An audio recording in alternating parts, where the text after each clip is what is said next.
Welcome to Built for This. I'm your host, Brian Briscoe. My podcast features captivating conversations with intriguing people who have found purpose in their lives through their career, family, or life experiences, and just why they were built for this. Through the stories that you will hear, I trust that you will be inspired and encouraged to find just what you were built for. So let's get started. And I am very happy to start this podcast with my mentor, my teacher, my longtime friend. You know him as the voice of the Dallas Cowboys.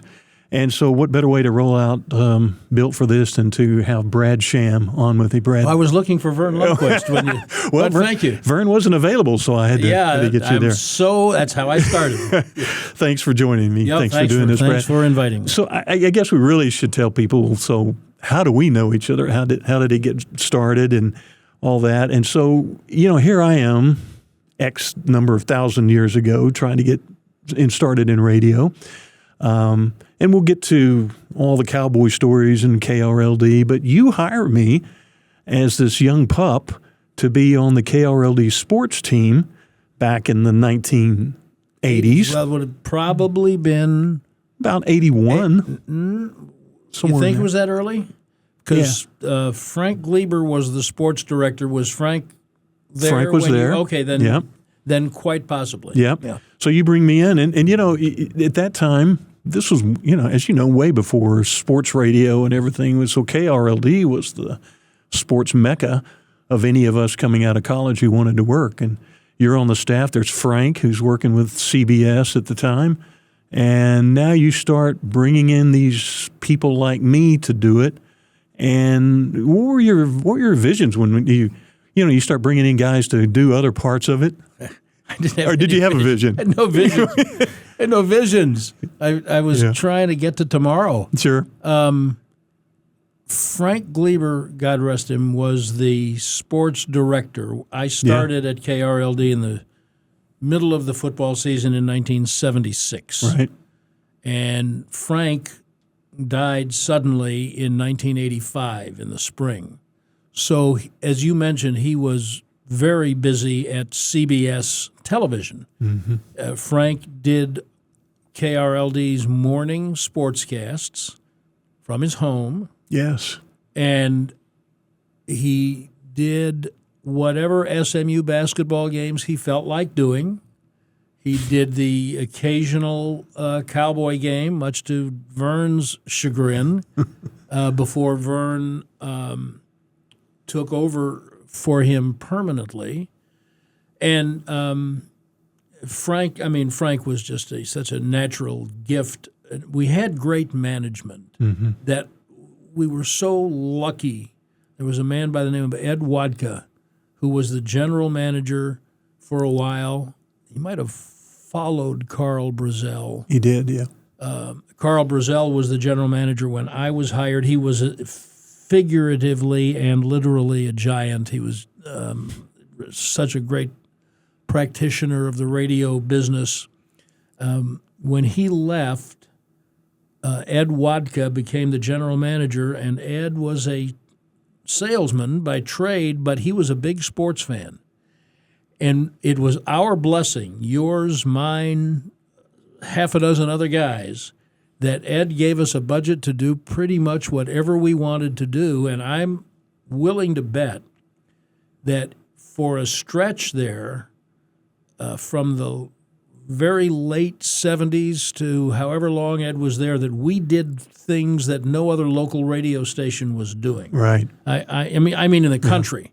Mm-hmm. I mean, I know we were the first to do the NFL draft live and the NBA draft live when the Mavericks got their franchise in 1980.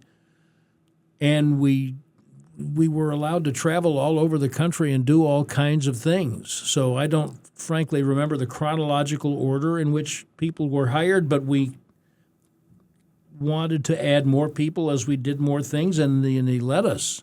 So so there you were. There you go. And we're talking about some of the people that got their starts. Craig Way, who goes on to become the voice of the Texas Longhorns. Chuck Cooperstein now with the Dallas Mavericks. Just on and on and on. Dave Barnett, George Craig Miller, Dunham, and George Craig Dunham. Miller, who I hired. Yes. Hired George, like you, out of North Texas. Right. And we needed someone. We had an opening.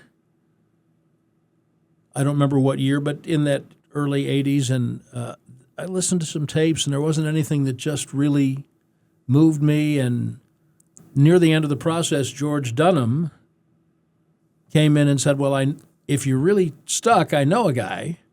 And I said, okay, where is he? He said, well, I think he's riding a mountain bike in Colorado right now. And he was. I said, tell him to get a tape and send it to me. And that was Craig Miller. And so look what we wrought from that. Yeah. But yeah, we were blessed to have, and any of the people who you just mentioned will tell you there's nothing like it now, and there never will be again. Right. And there wasn't very much like it then. Yeah. Because we did local golf. We did stroke by stroke of the Byron Nelson and the Colonial.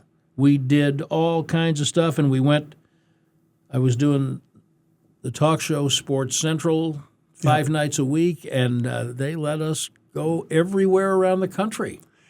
And to that end, it reminds me of when I first get started with you and KRLD. I mean, that was my dream job coming out of college, like all of these young guys you're talking about. We're all old guys now, but that was my dream job to work there.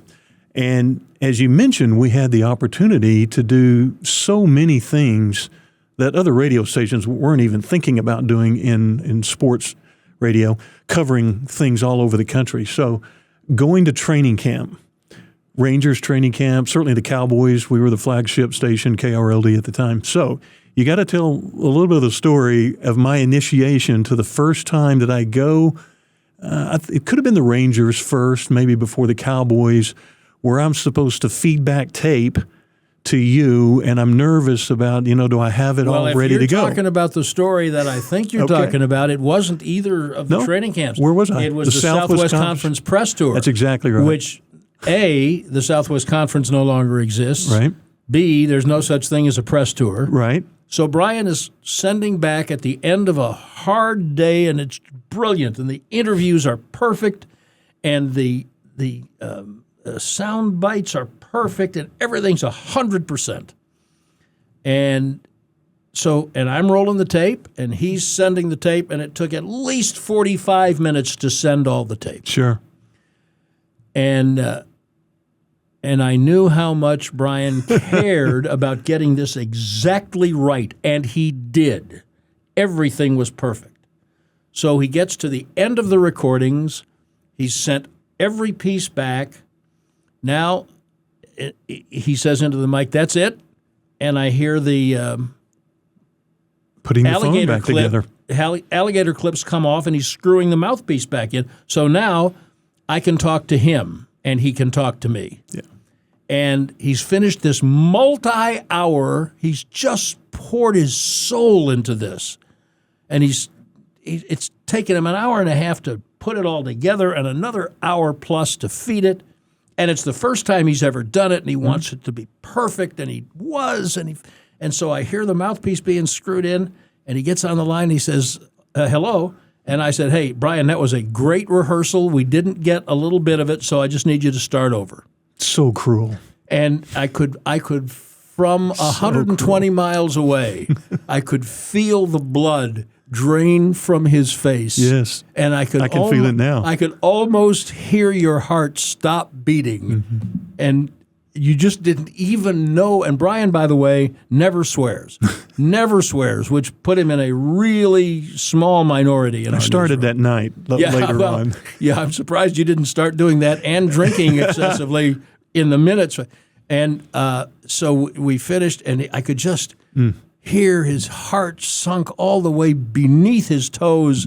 And then when it sounded like he had stopped breathing, I said, I'm just kidding. It was fine. That was just so brutal, so brutal.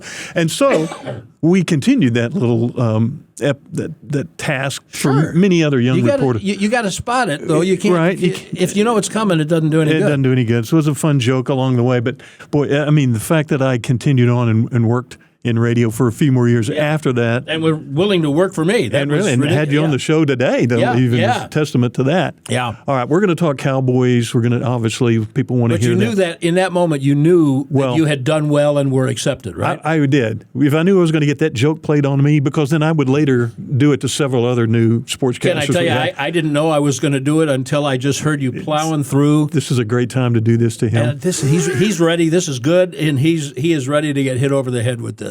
I was devastated. We did that. I've done variations of that to I love it. Number of people at various levels. Yeah, for a long time.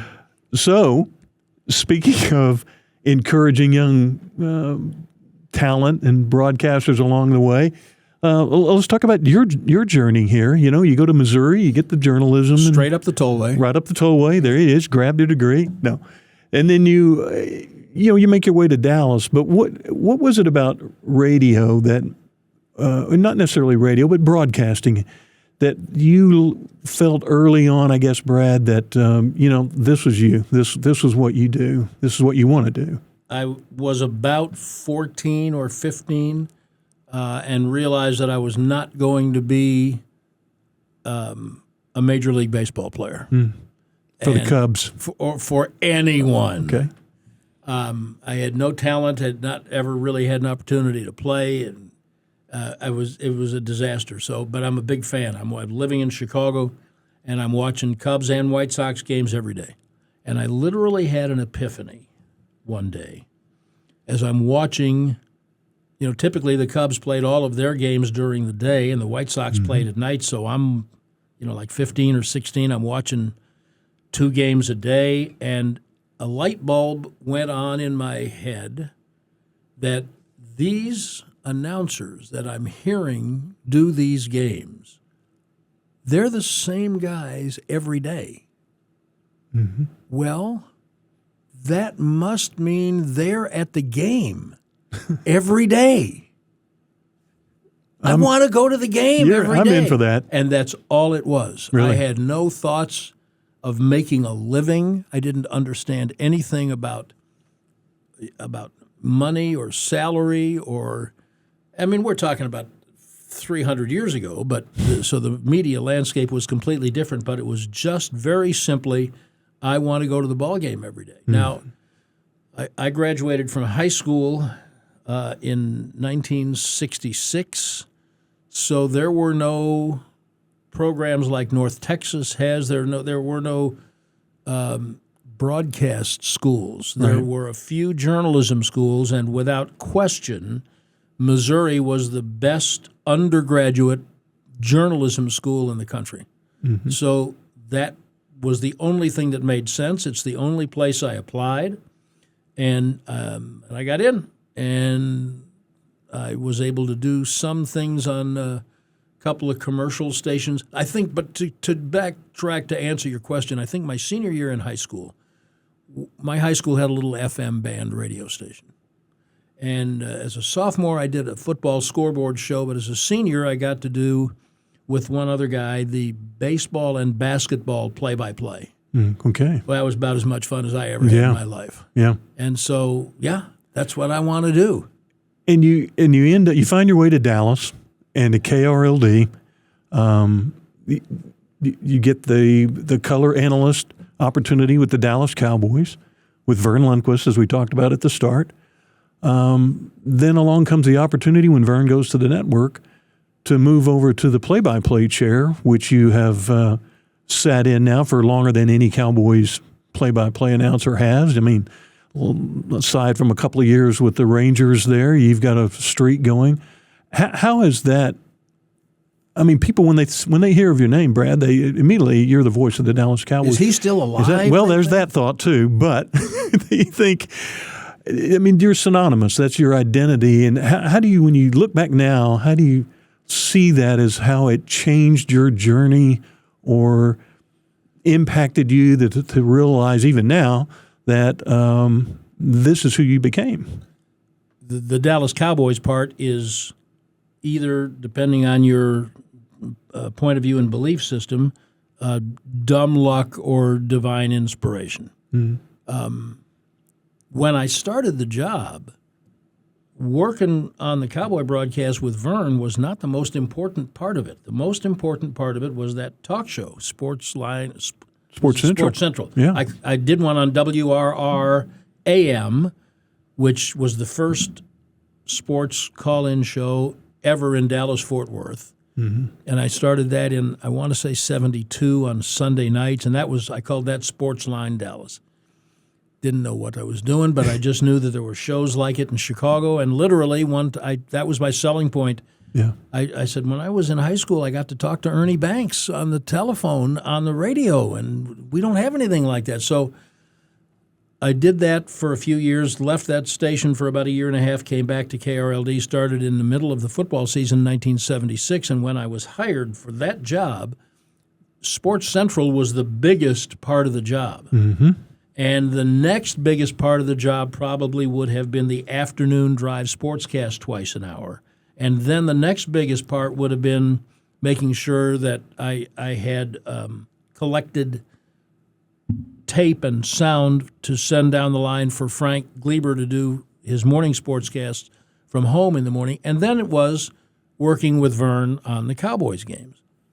And there's the old saying that I first heard from Bill Parcells, but I don't think he invented it, that sometimes you don't know what you don't know, and that was me. Mm-hmm. And I'd never done color, and football was not my strongest sport or the one I was most interested in, but I had lived in Dallas for 4.5 years. By that point, I understood what was important here, and I knew that the Cowboys were the most important thing, even after the Mavericks came, even after the Rangers came. And so I was just gracefully placed into a position to sit next to Verne for 8 years, and we became incredible fast friends because he saw that I really wanted to do well. And we're dear, dear friends to this day, one of the most rewarding things ever in my professional life. And I never had any thought about – I really didn't think much about getting to do the play-by-play because it was Verne. Yeah. It was Verne's job. And then in the spring of 1984, he took me aside. He said, CBS has moved me from doing college football on television to the NFL, and so I won't be doing the Cowboys anymore, so you're going to move over a seat. I said, all right. I can do it. I'm ready. And that was what I felt was my most natural position. You know, I was a shortstop playing third base before. Yeah. But this was what I wanted to do. And I never had any thoughts about doing it for X number of years. I was just trying to stay employed. And at that point, I was in my 30s, I guess. Mm-hmm. And you want to do as much as you can. So I was fortunate to be able to do some college work. I did, and most guys in the business have this same kind of similar story. I did Texas for 2 years. I did SMU a couple of times, football and basketball. I did TCU. I did the Aggies for a year.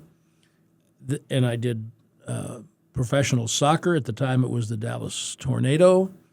And I was fortunate enough to get some part-time side work with CBS Network because we were a big affiliate. And so I got to do some NFL games, playoff games, and then a lot of NCAA tournament basketball games. I did that tournament for more than 20 years, which I just absolutely loved. So when you're doing all that, the point of that is you're just thinking about, you're young and enthusiastic, and I can do everything, by which I don't mean I'm good at everything. I mean I have the capacity, the energy to do, just give me more. Right. And it's just because you want to do it, because it's so much fun. And there really wasn't ever a point where I thought about how long or how many years or anything. And then suddenly you wake up one day and you're old and nobody is asking you to do any of that extra stuff anymore. And you're just literally trying to keep the job that you've got. And so people will say, this will be my 47th season. As you mentioned, I left in the mid-'90s to do the Rangers for 3 years, so it's not consecutive, but it's my 47th season broadcasting Cowboy games on the radio. That's second in league history and tenure. Mm-hmm. And I never thought ever about how long or how, just please let me keep doing this until somebody's going to fire me someday. and I still kind of think that. Sure. You're just trying to hold on to the job you get, but it's just born for this. Yeah. Built for this. Built for this. Yeah. This is what I'm supposed, whether it's with the Cowboys or whatever, this is what I'm supposed to be doing. I've tried hard to pay attention to getting good at the fine points of it. And I haven't ever graded myself an A yet. There are things that I can do better and strive to do better, which is good because it keeps giving you something to work toward. I'm inspired by Eric Nadel, the Rangers voice, Hall of Fame broadcaster. I worked with him for 3 years, dear friends.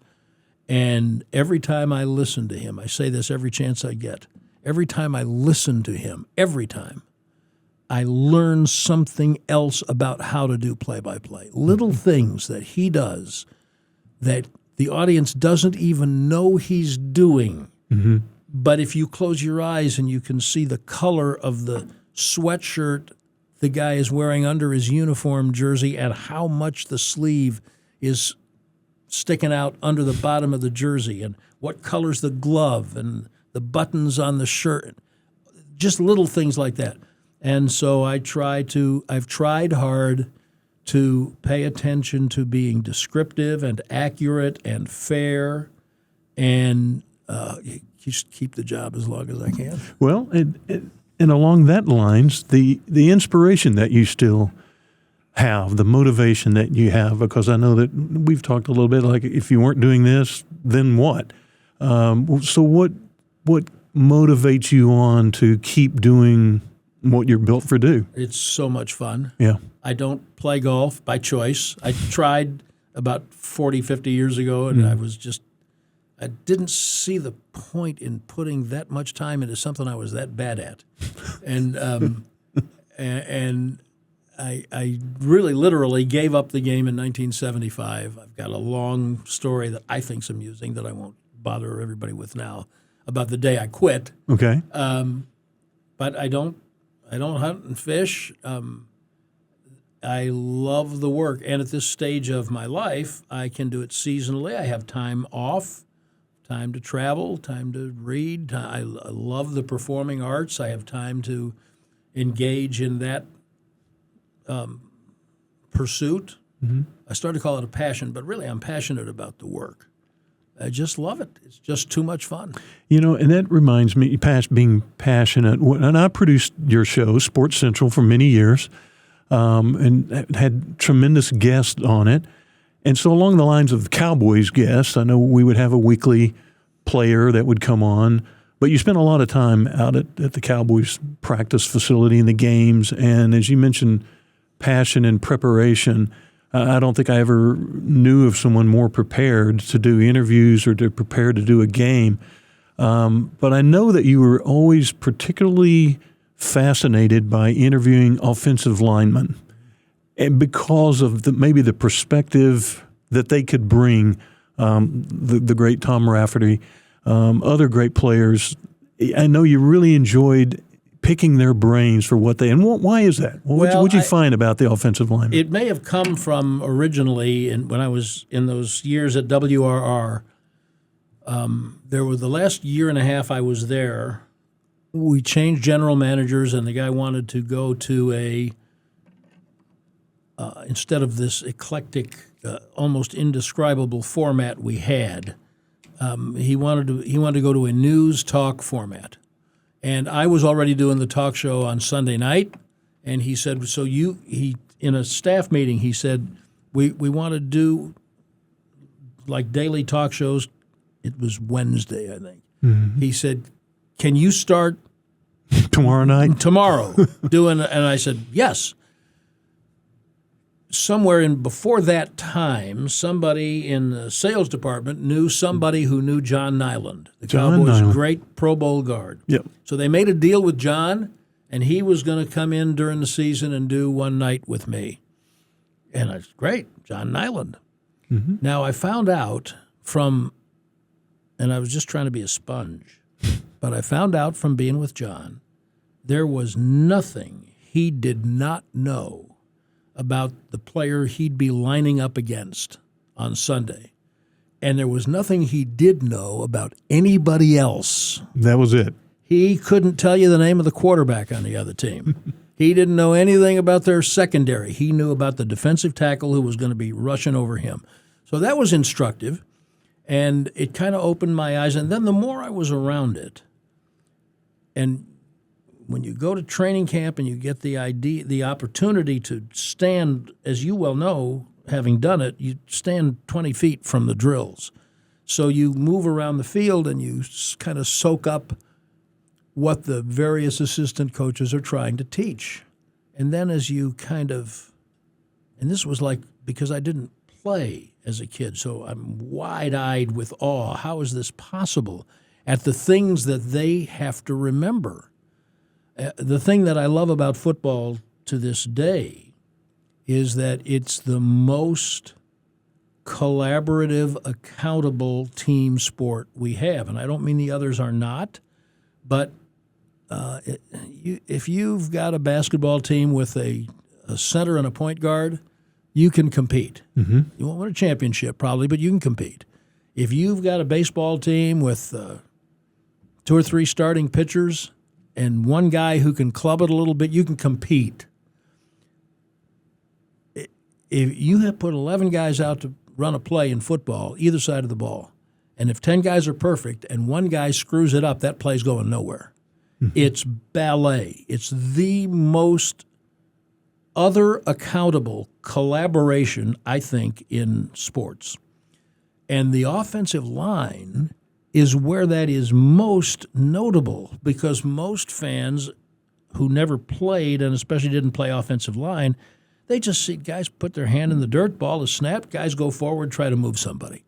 They don't see, and this has become even more true as offenses have changed and become more sophisticated, they don't see the right tackle is being asked to pull out all the way across the formation and block a linebacker on the other side, and that's the block that's going to make the play work.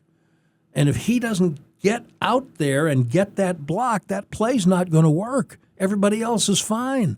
But the safety came up behind the linebacker, and the right tackle didn't get to the weak side of the formation in time. And what the center has to do, and the way they look at, they've got milliseconds to line up over the ball, hunker down, look up, see where the defenders are, and communicate with each other. You've got him, I've got him. We know that we're going to switch, and if that guy comes here, and it's all through practice and preparation. It's just like watching an engine work. It's fascinating to me. And then I found out that maybe because of all of that, frequently offensive linemen are some of the most intelligent players on the team. And because they don't have individual statistics, no one wants to talk to them until they think they've seen them screw up. Yeah. So they're available. If you show interest in them, demonstrate you're not trying to show them up or embarrass them, you want to learn, and you are appreciative of what it is they're doing, you'll forge relationships. And those have been some of the very, very best that I've had over time. I mean, I've had great relationships with other players, but some of the offensive linemen have been my absolute favorites. You know, a few minutes ago you were talking about all the different kinds of sports that you've been involved with, called, certainly at the NCAA level and in the Cowboys, and on and on and on.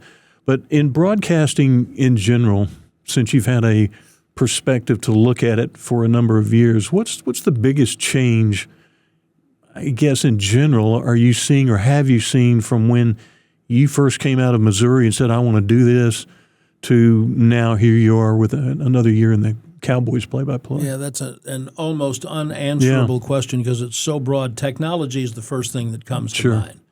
I mean, literally, in the early 70s when I was at WRR, we had the Dallas Chaparrals. Yeah. And we had probably the best announcer in the league, a guy named Terry Stembridge from Kilgore. And Terry was so good that when in the mid-early 70s, when the ABA would have a national telecast, he'd get called to do it, and I got a chance to fill in for him a couple times. Now, so you go do one of those games. And remember earlier when we were talking about being your own producer when I pranked you so badly when you were in Waco? I mean, I want people to imagine a big black bag that, what's it weigh, 15, 20 pounds? Mm-hmm. And you're carrying that bag. You are the whole show. You're the announcer. You're the statistician. You're the producer. You're the engineer. And you're going to carry that bag off the bus and walk it up through wherever it is in the building that you're going to do this game. And you're going to have to keep track of the commercials and the timeouts and call the game. You don't have another announcer that you're working with. And that's not like today. No. The first Super Bowl I got a chance to do was 1977, season of 77. Dallas beats Denver. We're in New Orleans. Mm-hmm. Now, most people listening have either been to or heard of Radio Row. It's a fixture of the Super Bowl where all of the broadcast media from all over the country, radio, television, satellite, they're all spread out. There are hundreds of them. And NFL players selling soda and books and whatever. They're paraded by PR people through. And there was no Radio Row in January of 1978. So I'm doing the talk show, Sports Central. I'm carrying that big black bag up the steps of the Hilton Airport Inn, a motel where the NFC team was staying. It's really one of the worst places I've ever stayed in my life. And so we'd be able to see whatever we could see of practice. We're at the Super Bowl, and then I would walk up the steps to my room. I would do that talk show by unplugging the phone and, using the alligator clips. Yes. And now I've got to get guests for a week. Mm-hmm. So Monday night we did a show with Tex Schramm that Frank Gleber did, and that was set up and engineered back at home. But I got to fill the other 4 nights. So I go to Randy White and say, Randy, I need you to come up to my room for an hour on Tuesday at 6. He said, sure. Cliff and Charlie, I need you guys to come up on Wednesday. Said, sure. Roger, can you come up there? Yeah, of course. Mm-hmm. That can't even happen in a fever dream today. No. So you want to talk about a change? That's a sea change of how the game, how the work is compiled and disseminated. It couldn't be more different than that. If you talk to a lot of young aspiring broadcasters, which I was at one time, you get to go to North Texas and other opportunities. What advice do you give them now if you're going to want to break into this crazy thing called broadcasting? Well, it's in some ways a lot easier because there are all these broadcast schools. Syracuse has a great program, but it's far from the only one. Yeah. Missouri's is still, of course, I'm biased, but it's still one of the very best. But there are a lot of places that you can go to be trained for this. And then when you're looking for your first job, you're not limited to 1 or 2 radio stations and 2 or 3 television stations in a market. You're now dealing with the internet. Mm-hmm. Every school's streaming something. Every team is streaming something. Regional network. There are way more jobs that are available, and there are also more people who want them. So the advice that I give them, and they don't want to hear it, but I give it to them anyway, is when you go into the job market at first, number one, don't chase money. Everybody loves money. Nobody's got enough money. You know how I know nobody's got enough money? All the people who have all the money, they're trying to get more money. Yeah. So the money must not be the answer. And if you are unhappy in a job, whatever it is, that's a hole that you can't fill with money. So you've got to find something that you're passionate about. So don't chase the money. That's the first thing. Find a way in the door. If you get a job where you're selling ads 6 hours a day and sweeping up at night and it's in a radio set, do that job if that's what you can get. Because you're in. You can learn. And then you find ways to let people know what you can do, show them what you can do. Don't chase the money. Number two is, and this is especially amusing the older I get and go into a classroom of 25 young people and I sit there hunched over and I look them in the eye and I say, you control how hard you work. Yeah.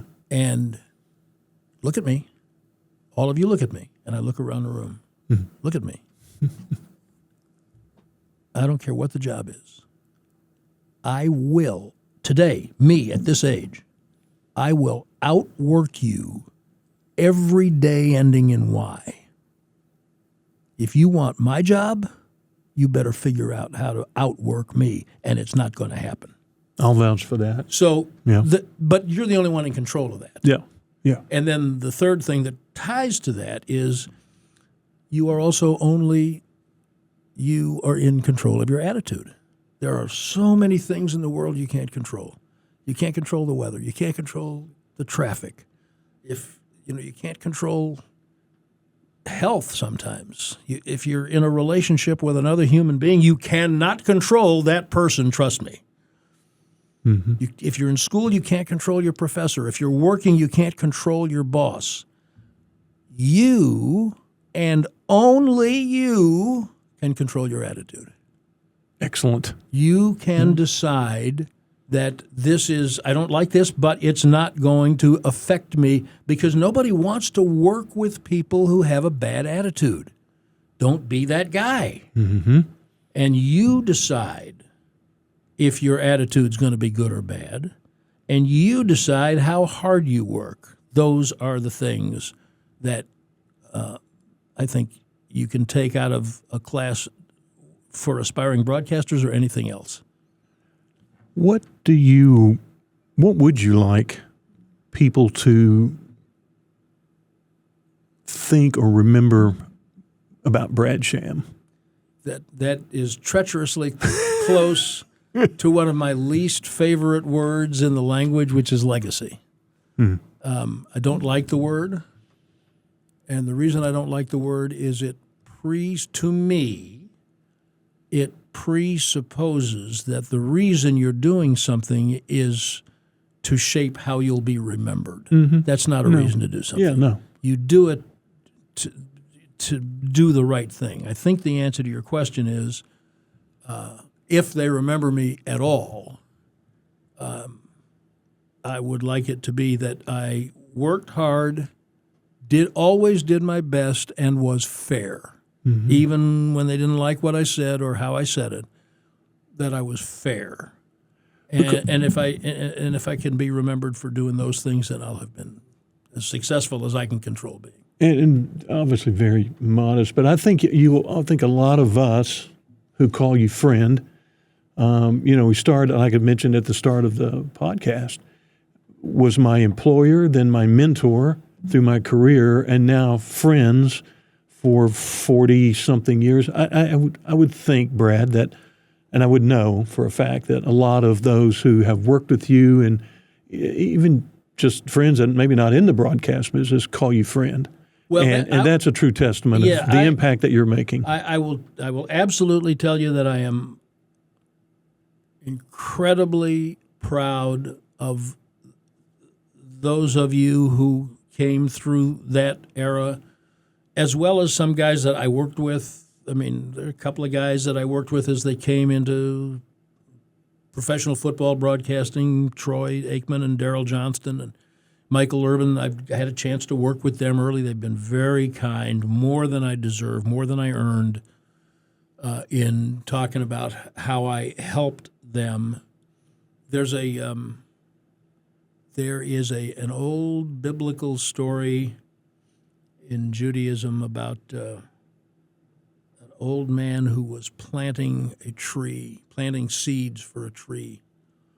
And he watered it every day, and it was just little seeds in the ground, little sapling. And he was old. He was old.